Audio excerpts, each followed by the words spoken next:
New York City Mayor Bill de Blasio coming down against the grand jury's decision not to indict an NYPD officer yesterday, suggesting that race played a big role in the so-called chokehold case. Watch this.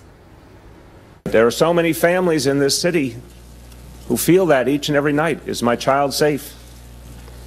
And not just from some of the painful reality of crime and violence in some of our neighborhoods, but are they safe from the very people they want to have faith in as their protectors? We're not just dealing with a problem in 2014. We're not dealing with years of racism leading up to it or decades of racism. We are dealing with centuries of racism that have brought us to this day. That is how profound the crisis is.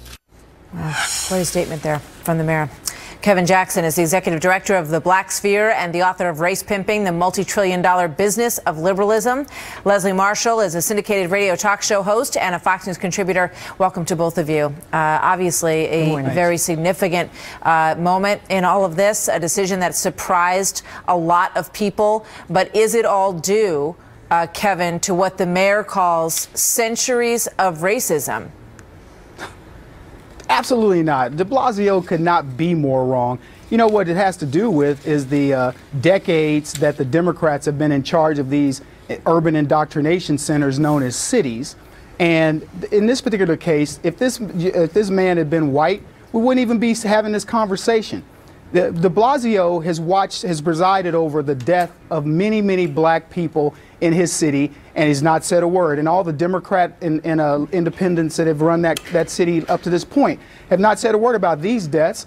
And to condemn the cops over this, look, I understand that this man died, but it was a very simple solution to all of this. He could have just said, okay, take me in and let's get it handled. I'm not trying to minimize it, and I think that the process needs to be looked at. But to make this racial and to go back centuries is patently ridiculous. All right, let's listen to Charles Krauthammer from last night on Special Report.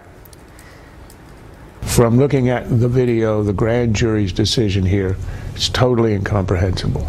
It looks as if at least they might have indicted him on something like involuntary manslaughter at the very least. The guy actually said, I can't breathe, which ought to be a signal that, and the guy was unarmed, and the crime was as petty as they come. Charles's reaction was shared by a lot of people, a lot of legal experts as well, Leslie, who looked at it and said, well, you know, if there's a very low bar generally for indictment to go to a trial in this case. What are your thoughts?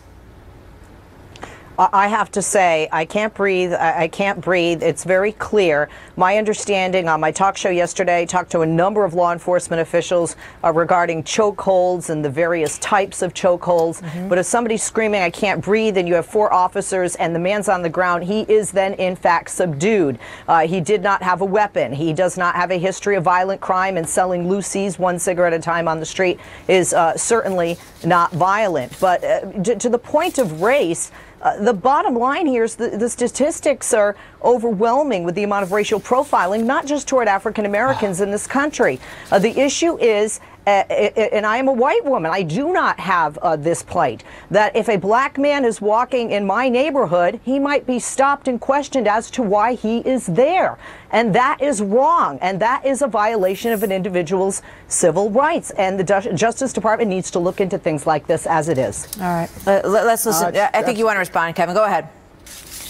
Well, you know, they always go back to these statistics about this or that. The statistics are based on reality. They're based on the idea that the crime happens with, unfortunately, young black men. And Leslie and people like her always go back to that. Look, there's another profiling that happens in black neighborhoods. It's called the profiling of police. When police come, they're not there to help. They don't help police. They look at police as the enemy. Has anybody talked about that level of profiling? Leslie, it's a good question. I think that these types of incidents play into that heavily. And this is exactly what we're talking about, regardless of skin color in this country. I think we all agree that there is a divide. It's become us and them between the police and minorities, specifically African American communities in our country. And the only way that's going to stop is if people do stop and think. If a cop says, put your hands up, put your hands up. But if somebody says you can't breathe, release your arms from his neck. Well, you know, the grand jury looked at all of this evidence, and they came away with no indictment. And we're going to get more into this later. You know, but and obviously there's a lot of evidence to look at in this case. Everybody has looked at this video. But I also want to play one more soundbite from you, because this is from a man who has a tremendous amount of experience in really turning around New York City from the depths of one of its worst crime spans in many, many years. Let's listen to Rudy Giuliani, and he's reacting to the president saying that, you know, there needs to be more training for police, and he kind of spins off of that. Listen to this. If he wants to train young black men in how to avoid being killed in the city, you can talk about police. No, police should never kill anybody unjustifiably. Right. I've put them in jail when that happens. But you should spend 90% of your time talking about the way they're actually probably going to get killed, which is by another black. To avoid that fact, I think, is racist. Is he right about that, Kevin? Yeah, he's absolutely right. You know, again, we can go back to the social decline and the things leading to that.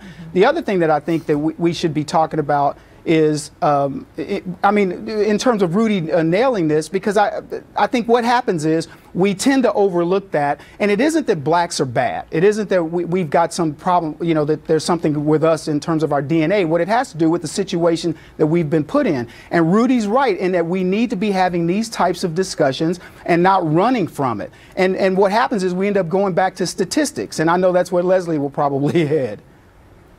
You know, I mean, well, I'm sorry to disappoint you there. I wasn't going to go to statistics. I think they're very different situations. The police are there to prevent the crime, whether it is black on black, black on white, white on black. The color there certainly should be irrelevant. The color blue is there to assist the community to serve and protect. Black on black crime is statistically a reality, is a reality. But police have to be there to protect those individuals from the criminals, regardless of color, and not make an assumption that based on someone's color that they may just be a criminal because they have a black face. All right, we're gonna leave it there. They do that every day, Leslie. They do that every day. They go into these communities. They protect people of color every single day. And the problem is when something like this occurs, we get the race pimps out talking about, oh, this was done because he was black. The police very well could have handled this differently. There's no question about that. But it wasn't because he was black. It isn't some targeting of blacks.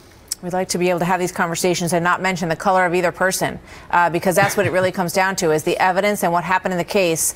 That's what this grand jury dealt with, and a lot of people are surprised with what they found. But we need to continue to dig into it and get more information. Kevin, thank you. Leslie, thank you very much. Good to talk to you both. Thank you.